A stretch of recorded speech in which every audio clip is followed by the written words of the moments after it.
wabarakatuh. Selamat siang, salam sejahtera untuk kita semua. Baiklah, di sini kami dari kelas birokrasi ingin menyampaikan mengenai pelayanan birokrasi yang ada pada Dinas Perhubungan Kota Palembang, yang dimana meliputi pelayanan, SOP, keefektifan dan kepegawaian. Mari kita simak videonya sama-sama. Baiklah guys, pertama-tama kita harus mengetahui apa aja pelayanan yang ada di Dinas Perhubungan Kota Palembang.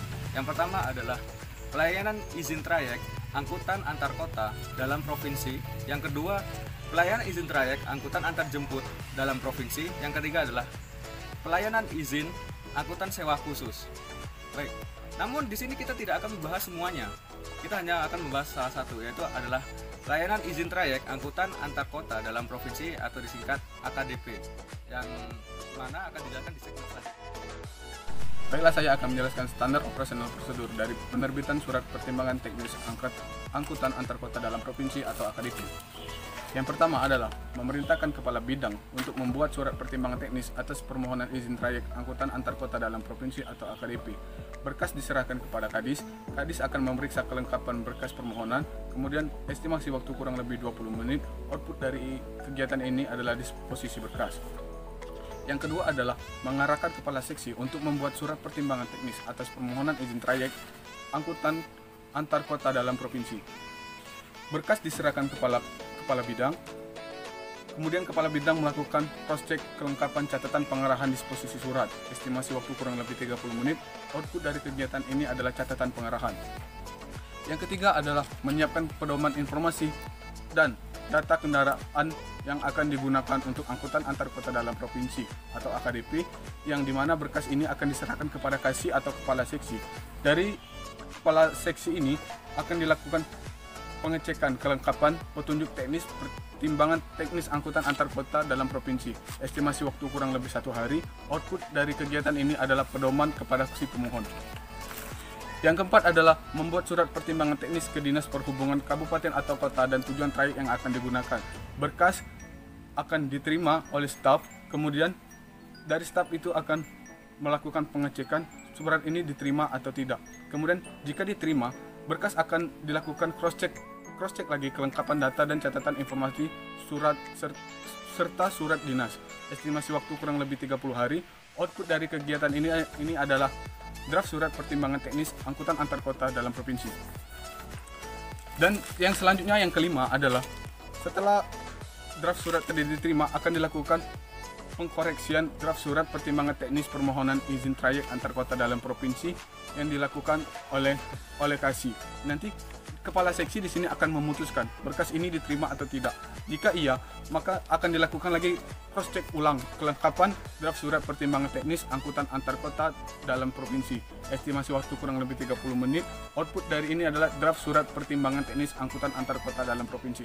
Kemudian yang keenam adalah hampir sama dengan proses yang kelima, namun bedanya di sini akan sedikit terlihat bedanya, di mana berkas tetap dikoreksi draft surat pertimbangan teknis permohonan izin trayek antar kota dan provinsi, namun di sini bukan lagi Kasih yang menerima berkas itu, melainkan kepala bidang. Nanti kepala bidang akan dilakukan lagi pertimbangan berkas ini akan diterima atau tidak. Jika iya, maka akan dilakukan lagi kelengkapan draft surat pertimbangan teknis angkutan antar kota dalam provinsi. Estimasi waktu sama 30 menit.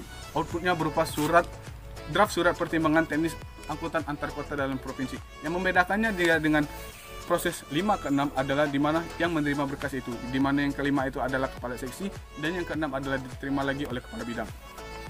Dan selanjutnya yang ketujuh adalah menandatangani surat pertimbangan teknis permohonan izin trayek antar kota dalam provinsi tersebut, di mana surat kembali diserahkan kepala Kadis. Nanti Kadis akan melakukan cross-check keseluruhan kelengkapan draft surat pertimbangan teknis angkutan antar kota dalam provinsi.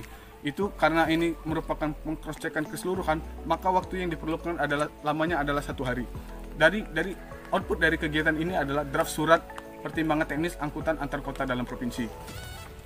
Dari 1 sampai 7 kegiatan tadi, maka akan lahir sebuah prosedur baru, baik itu diterima atau tidak. Jadi jika diterima, surat itu akan didistribusikan ataupun diarsipkan. surat pertimbangan teknis permohonan izin trayek antar kota dalam provinsi diserahkan kepada staf, diserahkan surat tadi akan diserahkan kembali kepada staf, kemudian pemohon akan mengambil surat izin trayek itu kepada staf. Itu jika permohonan trayek diterima oleh Dinas Perhubungan. Ya, itulah yang dapat saya sampaikan dari salah satu prosedur yang ada di Dinas Perhubungan. Terima kasih. Baiklah guys, tadi kita telah mendengarkan penjelasan mengenai SOP dari pelayanan tersebut. Mungkin di antara kita ada yang bertanya, apakah SOP tersebut telah dilaksanakan secara tepat atau efektif? Dari sumber yang kita dapat, instansi tersebut telah melaksanakan SOP secara maksimal dan secara efektif.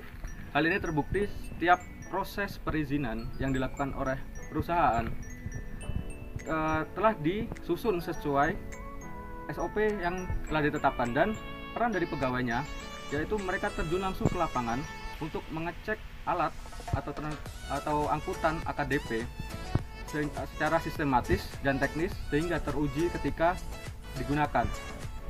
Itu penjelasan dari saya. Penjelasan selanjutnya kita jelaskan.